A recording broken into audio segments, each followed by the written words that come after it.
the human relic hunter. Chapter 7. The Sentinel's Judgment.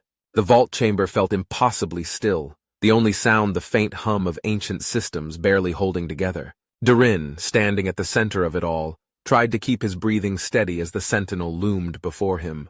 Its glowing optics locked onto him with unsettling intensity, its towering frame unmoving. "State your purpose." Its voice carried the weight of a command, not a request. Durin glanced at Bolt, who tilted his dome but remained silent. Even the little drone seemed unsure of what to say. Durin cleared his throat and raised his hands slightly. "All right, big guy. My purpose. Let's go with historical enthusiast." The Sentinel didn't move. "Or, if you prefer, curious traveler." Durin tried again, shifting his weight. "Maybe even galactic archaeologist." A sharp mechanical whir cut through the air as the Sentinel stepped forward. "Verification required." Durin took a step back. "I don't like the sound of that." The vault responded to the Sentinel's command, and from the ground, two large metallic pads slid forward, embedded in a central console. They pulsed with a faint blue light, etched with glowing Terran glyphs. "Place your hands on the verification console." Durin frowned, eyeing the pads. "And if I say no? Then you will be classified as an intruder." "Intruders are removed," Bolt chirped beside him. "Clarification removed implies termination. Probability of hostile action, high." Durin sighed and ran a hand over his face. "Fantastic. I was just thinking I needed another do-or-die situation today." Seraph's voice came through his helmet comms. "You do seem to collect them. Perhaps you should start a scrapbook." "Not the time, Seraph," Durin muttered, eyeing the Sentinel again. It was waiting. "All right, fine," he grumbled. "But just so we're clear, if this kills me, I'm coming back to haunt this place."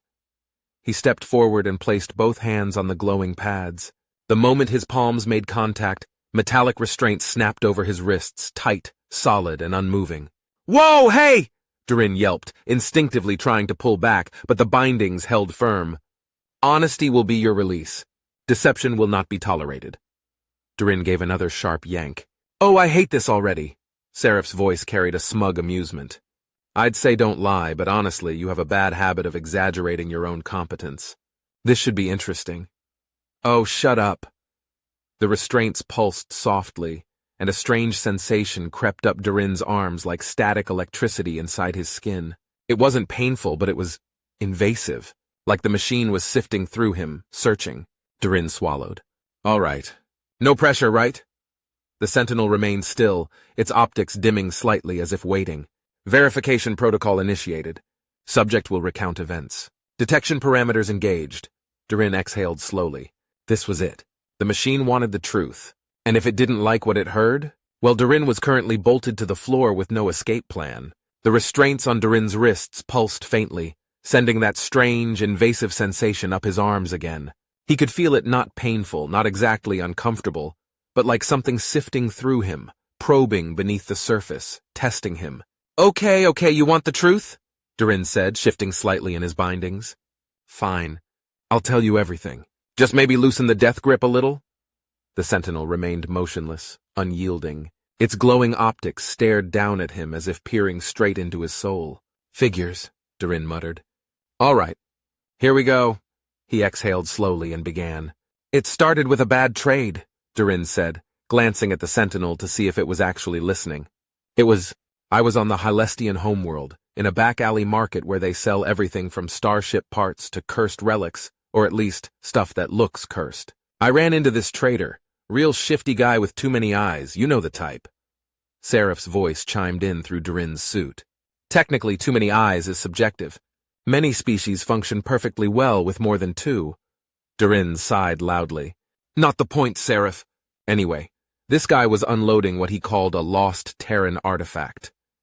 Durin's antennae twitched as he remembered the moment. Most of the time, that's a scam.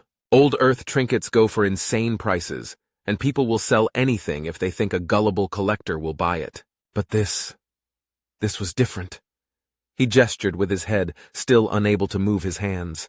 It was a data cube old, genuine Terran tech, looked centuries out of place. Something about it felt important. Bolt chirped from beside him. "Probability of trader deception? 79.4%? Yeah, well, I like to think I have good instincts, so I bought it.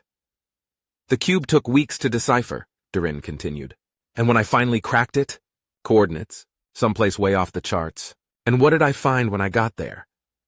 His voice lowered slightly, even though he knew the Sentinel didn't care about theatrics. A Terran warship. The Eternal Resolve. He let that hang in the air for a second before continuing. It was drifting, no life signs, no activity. Just a graveyard in the dark. But something was still alive in there. Bolt let out a soft beep, and Durin shot him a glance. Yeah, you, buddy! The little drone's optics flickered. Designation, Maintenance Drone Unit 13. Status operational. Yep, Durin said. I found Bolt there, still kicking around after who knows how long. And not just him. There was something else, a Terran data core. Seraph interjected, his tone dry. I recall you nearly getting yourself killed retrieving it. Durin grimaced at the memory. Yeah, well, worth it. Because that core led me to the frozen planet. So next stop? A wasteland of ice.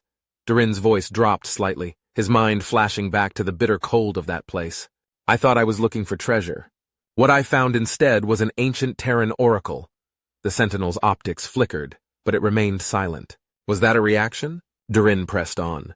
We got inside the facility barely, and there, buried beneath the ice, we found something far more valuable than relics. He exhaled slowly, remembering the moment.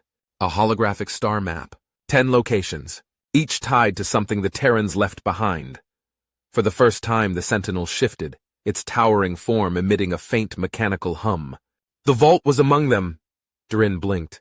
That wasn't a question. The Sentinel already knew. Durin nodded. Yeah, but we almost didn't make it out to follow those clues. The frozen planet? Not abandoned. Durin's antennae twitched. There was a Terran weapons platform in orbit. A whole damn artificial moon that woke up the second we got what we needed. If we hadn't made it to the ship in time... Bolt beeped. Probability of survival? 0.04%. Yeah, thanks, Bolt. Durin sighed. We barely made the jump to safety.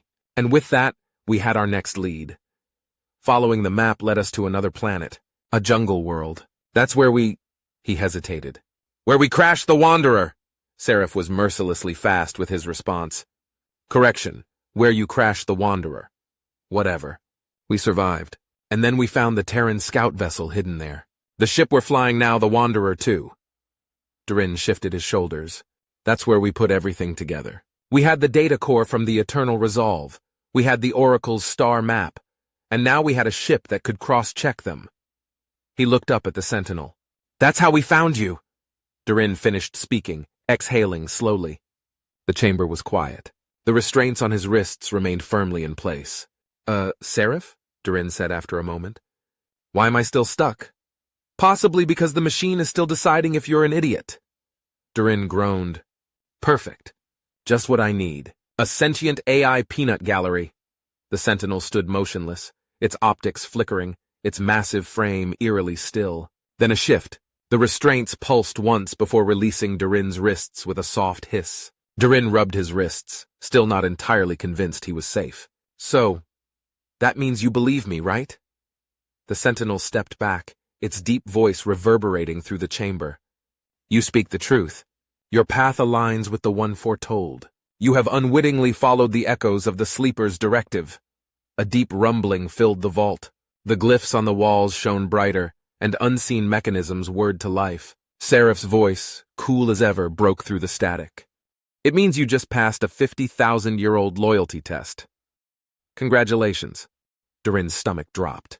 Why do I feel like the hard part is just starting? The vault rumbled as something ancient stirred within its walls. The glowing glyphs that lined the chamber brightened, casting eerie patterns across the cold metallic floor. The air itself felt heavier, as if the very structure of the place was awakening after an impossibly long sleep. Durin instinctively took a step back, his antennae twitching. Oh, I don't like this. That thing's about to do something, isn't it?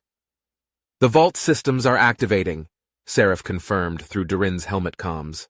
It appears you have triggered a classified data sequence.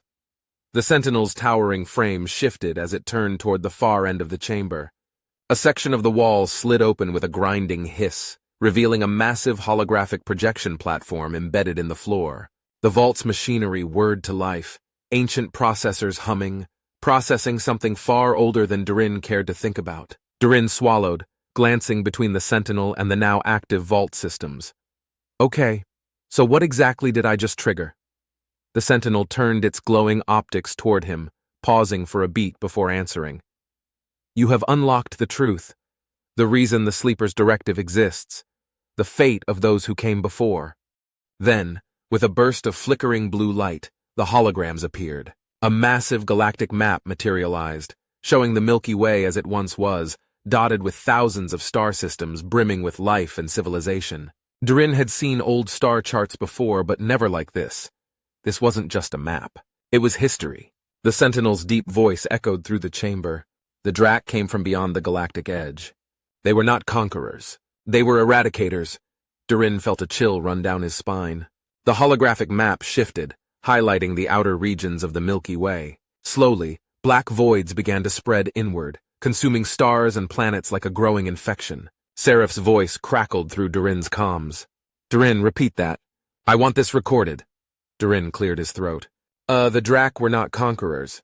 They were eradicators. The Sentinel continued without acknowledging. Their arrival was not noticed at first. Isolated systems went dark, trade routes fell silent. But by the time the Terrans realized what was happening, the outer galactic rim had already been consumed. The holograms shifted again, depicting scenes of devastation, planets scorched to glass, once thriving cities reduced to dust, entire fleets burning in the void. Bolt chirped uneasily. Destruction comprehensive. Resistance inadequate. Durin nodded grimly. Yeah, no kidding, buddy. The Sentinel's voice carried no emotion, only cold, factual history. The Drac did not negotiate. They did not conquer. They only destroyed. And worse, they consumed.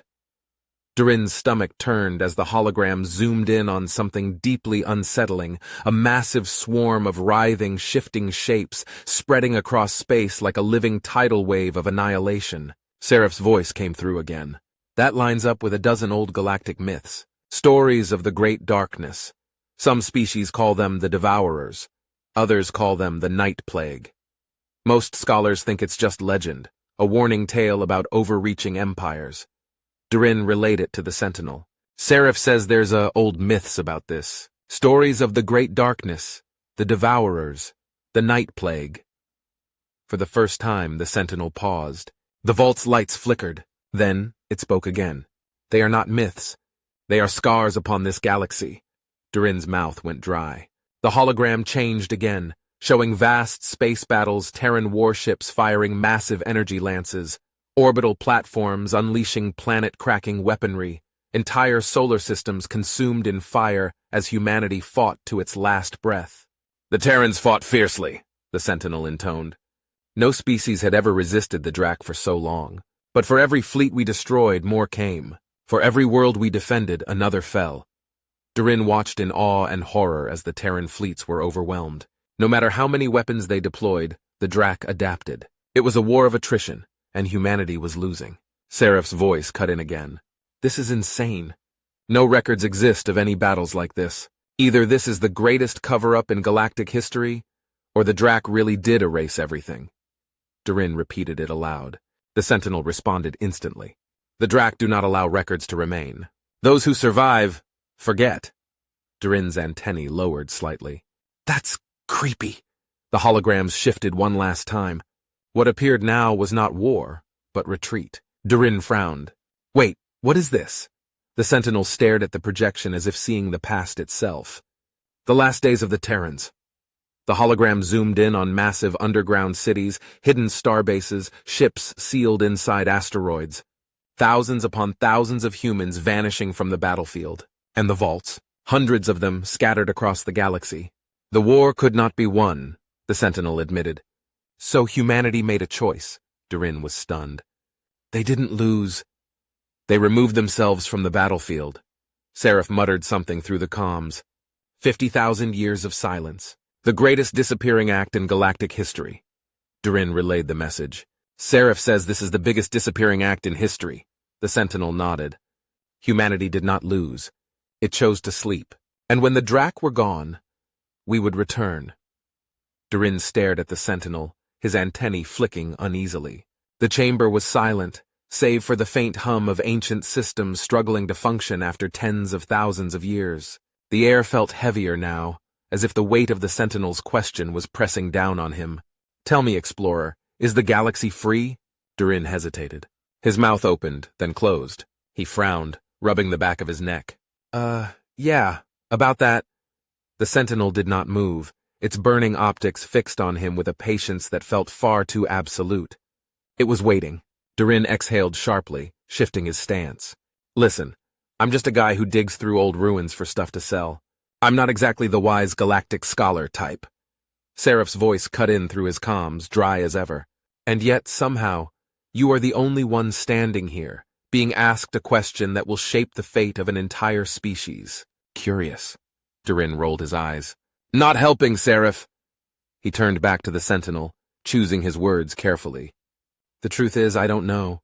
I mean, as far as I'm aware, no one's seen or heard of the Drac in—" He glanced up at the glowing glyphs above him. 50,000 years. But does that mean they're gone? I have no idea. The Sentinel remained motionless, processing his words. Durin shifted again. "I mean, if they were still around, I feel like we'd know, right? I've traveled across the Orion Arm, been to 100 worlds, and I've never once heard anyone say, 'Hey, watch out for the Drac.'" Bolt chirped hesitantly. "Historical records, unreliable. Information, fragmented." Durin sighed. "Exactly." Seraph's voice crackled in his helmet again. "There are, however, stories." Durin sighed again. "There's always stories." Seraph continued without hesitation, his tone shifting slightly, as if pulling long-buried data from ancient archives. "Across the galaxy, multiple civilizations speak of a great darkness that swept through the stars. Some call it the Black Tide, others the Silent End. There are ruins of once great empires with no records of their final days. Entire homeworlds turned to nothing but husks. Something happened. Something wiped out not just humans, but many others." The Sentinel remained silent, listening. "But here's the odd part," Seraph continued. "No one remembers what did it. They only remember that something happened." Durin blinked. "Wait, what?" "Think about it," Seraph said. "You and I have seen plenty of old ruins, massive abandoned cities, derelict fleets. But how often have we found direct recorded accounts? How often have we found a species saying, 'This is what destroyed us'?" Durin thought back to his travels. He had seen the wreckage of countless forgotten civilizations, their histories erased by time. He had always chalked it up to wars, resource collapses, natural disasters. But now, thinking back, he couldn't recall a single actual record. That was unnerving. The Sentinel's optics dimmed slightly, as if considering the implications. "The Drac do not allow records to remain. Those who survive, forget." A chill ran down Durin's spine. The vault's lights flickered as the Sentinel stepped back slightly, its massive frame eerily still. Its optics flashed rapidly, the ancient machine working through data as if trying to determine the fate of the world it had awoken to. Durin exchanged a glance with Bolt.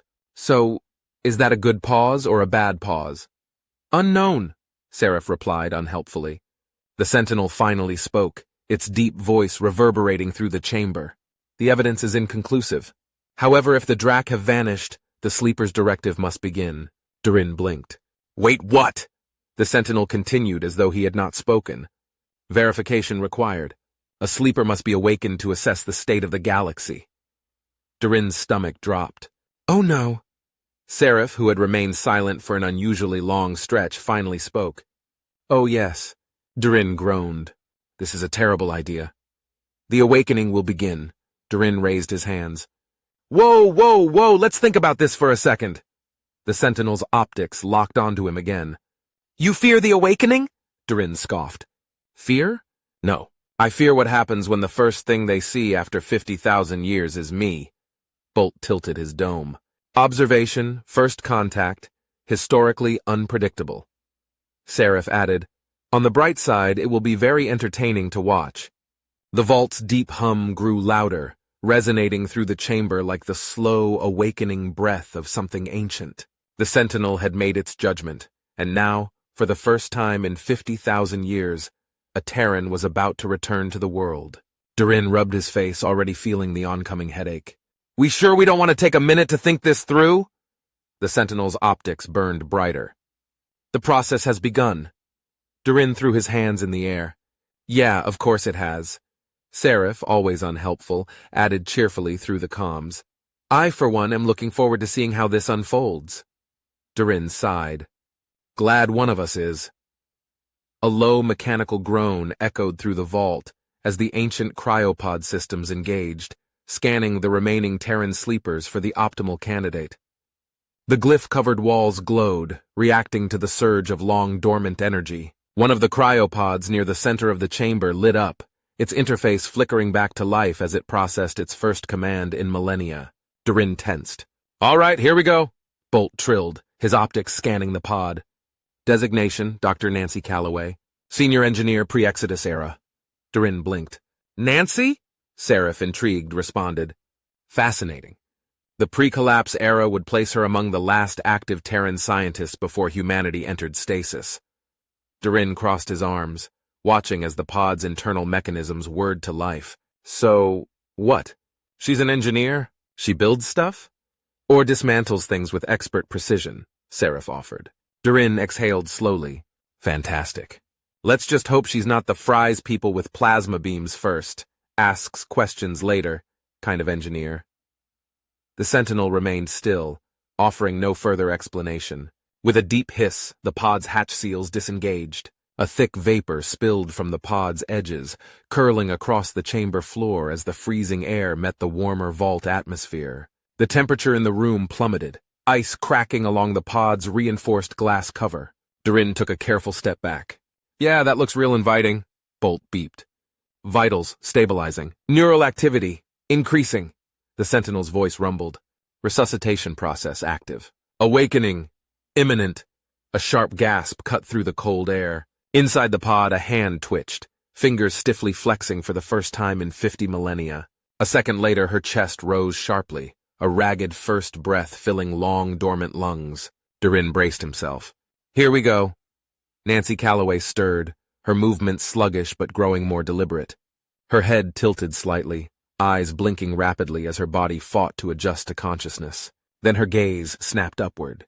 Durin froze as the first fully conscious human in 50,000 years locked eyes with him. Nancy blinked, her expression unreadable.